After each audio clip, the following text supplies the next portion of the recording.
The desert doesn't forgive mistakes. Temperatures hit 115 degrees Fahrenheit. Sandstorms erase visibility in minutes. The ground is dry, cracked, and hostile. There are no rivers, no forests, no natural shade. Just flat, burning land, stretching to the horizon. And in the middle of all that, Qatar decided to build 8 world-class stadiums for the biggest sporting event on the planet.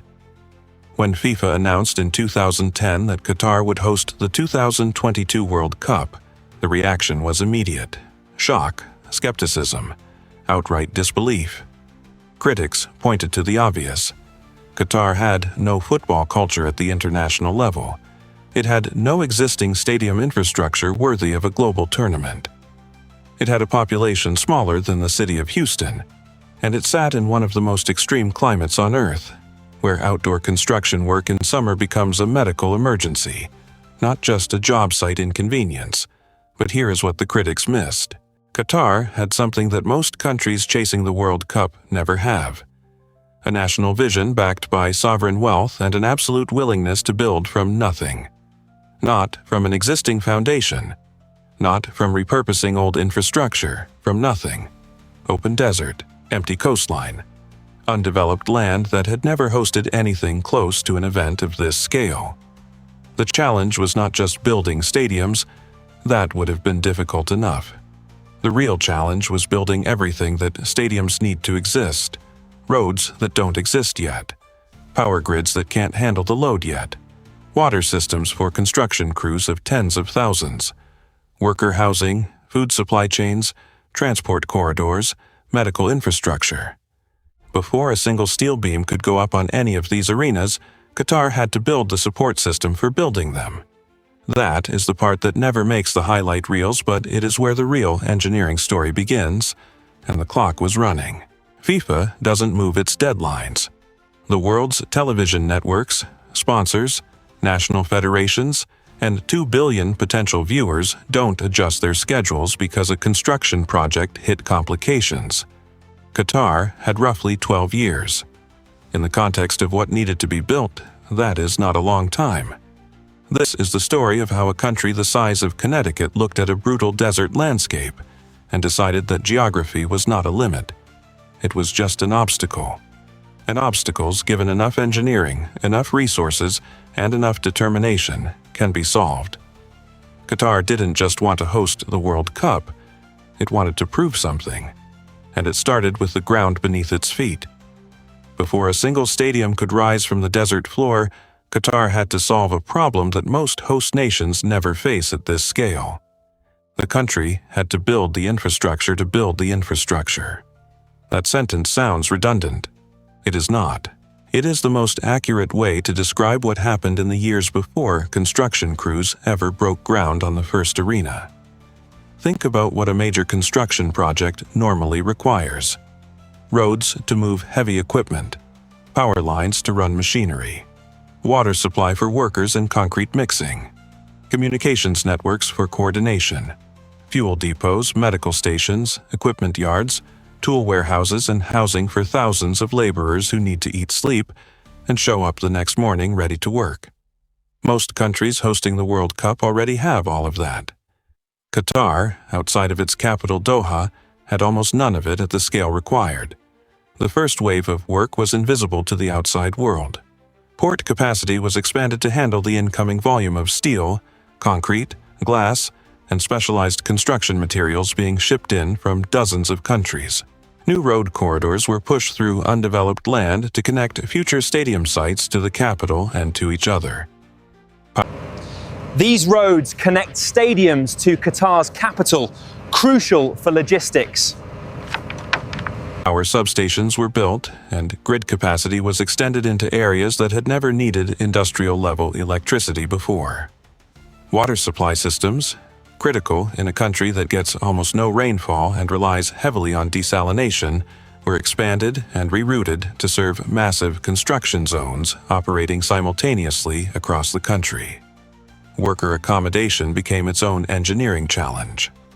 At the peak of the construction program, Qatar was housing hundreds of thousands of laborers recruited primarily from South Asia and East Africa. The workers needed dormitories, canteens, medical clinics, recreational spaces, and transportation to and from job sites every single day. The logistics of managing that population, keeping them housed, fed, healthy, and moving efficiently, was a full-scale operation running parallel to the stadium construction itself. All of this had to happen under a climate that actively fought back. Summer temperatures in Qatar regularly exceed 110 degrees Fahrenheit. Construction work in those conditions without serious heat management protocols becomes life-threatening within hours. Qatar implemented mandatory midday work bans during the hottest summer months, a policy that compressed productive working hours and forced project managers to redesign schedules, shift rotations, and output targets across every active site. What the world would eventually see was 8 stunning arenas. What it rarely saw was the years of foundation building that made those arenas physically possible to construct in the first place. The stadiums were the headline. The infrastructure behind them was the real project. Now came the part the world was actually waiting to see: the stadiums themselves. 8 arenas spread across a country smaller than the state of Connecticut. Each one designed to function in an environment that should make outdoor sports impossible. Because here is the problem that sits at the center of everything. Football is played outside. Qatar in summer is not a place where humans are supposed to sit outside for 90 minutes and enjoy themselves. The engineering solution that Qatar developed to close that gap is one of the most ambitious climate control experiments ever applied to a sports venue. The answer was open-air cooled stadiums, not domed arenas with sealed roofs and conventional air conditioning. Open stadiums, exposed to the sky, where chilled air is pushed through the seating bowl so precisely and so efficiently. The temperature inside drops by as much as 20 degrees Fahrenheit compared to the air just outside the walls. Engineers designed nozzles built directly into the seat structures and perimeter walls. These nozzles keep spectators cool by directing chilled air precisely. They direct cold air low across the ground and across spectator bodies rather than wasting energy cooling the open sky above. The physics are deliberate. Cold air is denser than warm air. It stays low. If you introduce it at the right points and at the right velocity, it creates a stable, cool layer exactly where the players and fans are sitting. Qatar spent years and hundreds of millions of dollars developing and testing this system before it went into a single, permanent structure. The structural engineering of the stadiums themselves added another layer of complexity. Building in extreme heat changes how materials behave. Steel expands. Concrete cures differently. Construction adhesives, sealants, and waterproofing compounds all have temperature thresholds that Qatar regularly exceeded during the building season. Engineers had to account for thermal expansion at a scale that temperate climate stadium builders rarely encounter. Structural joints, facade connections, and roof support systems were all designed with desert heat as a baseline condition rather than an edge case. The facades of several stadiums introduced additional engineering ambition. Lusail Stadium, the venue that hosted the final, features a latticed exterior inspired by traditional Arabic vessel craftsmanship. It is built from steel and aluminum components that had to be fabricated, transported, and assembled with millimeter precision in punishing outdoor conditions. This intricate lattice reflects traditional Arabic craftsmanship. Al-Bayt Stadium was designed to resemble a traditional Bedouin tent. Its roof structure engineered to provide shade and aesthetic coherence simultaneously. Each of the 8 venues solved the same fundamental problem through slightly different architectural languages. But underneath the different designs, the engineering logic was consistent. Make the desert irrelevant. Build a controlled environment inside an open structure. And do it 8 times, on schedule, for the whole world to watch. No honest telling of this story skips this part. The stadiums are impressive. The engineering is real. But the World Cup in Qatar was also built on the labor of an estimated 2 million migrant workers. Their story is inseparable from everything that rose out of that desert. The workers came primarily from Nepal, India, Bangladesh, Pakistan, Sri Lanka, and the Philippines. They were recruited through agencies in their home countries, often paying significant fees up front just for the opportunity to work abroad. Many arrived in Qatar carrying debt before they had earned their first paycheck. They were housed in labor camps on the outskirts of construction zones, living in dormitory blocks with dozens of men to a room, sharing bathrooms and canteens. They sent money home to families they might not see for years at a time. The kafala system, Qatar's labor sponsorship structure, tied workers to their employers. It severely limited their ability to change jobs or leave the country without permission from the company that sponsored their visa. Human rights organizations, including Amnesty International and Human Rights Watch, documented cases of wage theft and passport confiscation. Workers were trapped in contracts that bore little resemblance to what they had been promised when they signed up back home. These were not isolated incidents. They reflected structural features of the labor system itself. The death toll became one of the most contested and disturbing numbers surrounding the entire tournament. Qatar's official count of workers who died in direct construction accidents was relatively low, but investigative reporting, most notably from The Guardian, analyzed broader mortality data. They estimated that the number of deaths among the migrant worker population during the construction period ran into the thousands. This included all causes, including heat-related illness and unexplained cardiac events among young men. Qatar disputed those figures. Independent researchers continued pressing for transparency. Faced with sustained international pressure, Qatar did implement reforms. The kafala system was officially modified.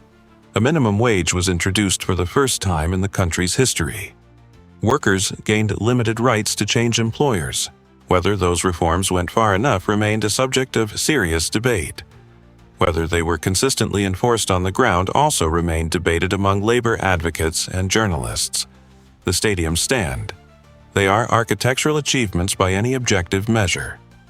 But the full accounting of what it took to build them in that desert, under that timeline, in that system, is part of the engineering story.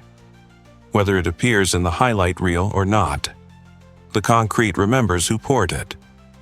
When the final whistle blew at Lusail Stadium on December 18, 2022, and Argentina lifted the World Cup trophy under the desert sky, a question that had been building for 12 years finally demanded an answer. What happens now? 8 stadiums, a country of 3 million people, a domestic football league that draws crowds a fraction of the size these venues were built to hold. The mathematics of legacy are uncomfortable, and Qatar knew it going in. The answer Qatar prepared was modular deconstruction. Several of the stadiums were designed from the beginning to be partially dismantled after the tournament. Stadium 974, named for the International Dialing Code of Qatar and built entirely from shipping containers and modular steel sections, was Stadium 974 can be dismantled and rebuilt elsewhere, a unique concept. engineered specifically to be taken apart and reassembled elsewhere. No permanent foundation, no concrete shell that outlives its purpose. Just a fully functional World Cup venue that could be unbolted, packed, and shipped to a developing nation that needs sporting infrastructure, but cannot afford to build it from scratch. That concept, a temporary stadium at World Cup scale, had never been done before at this level of ambition. For the venues that remain standing, Qatar has invested heavily in repositioning them as anchor points for new urban development. The areas around several stadiums are being built out as mixed-use districts with residential towers, retail corridors, hotels, and public spaces designed to generate the foot traffic that justifies maintaining a large arena over decades. Lusail, the city built almost entirely from undeveloped desert land to host the final, is now a functioning urban district with a population growing toward its planned capacity. The stadium sits at its center not as a relic but as a civic landmark. The cooling technology developed for these venues is already being studied for applications beyond football. Open-air cooling at urban scale, in public plazas, outdoor markets, and transit hubs is a genuine engineering frontier in a world where extreme heat is becoming a more frequent challenge across more regions. Qatar's investment in solving that problem for 90-minute football matches may produce technical knowledge that outlasts every trophy and every highlight reel by decades. What Qatar built in that desert was never just about football.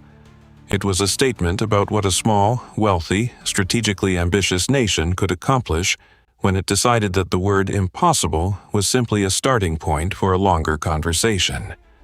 The stadiums are the proof. The desert is still there. But it looks different now than it did in 2010, and that difference has a blueprint.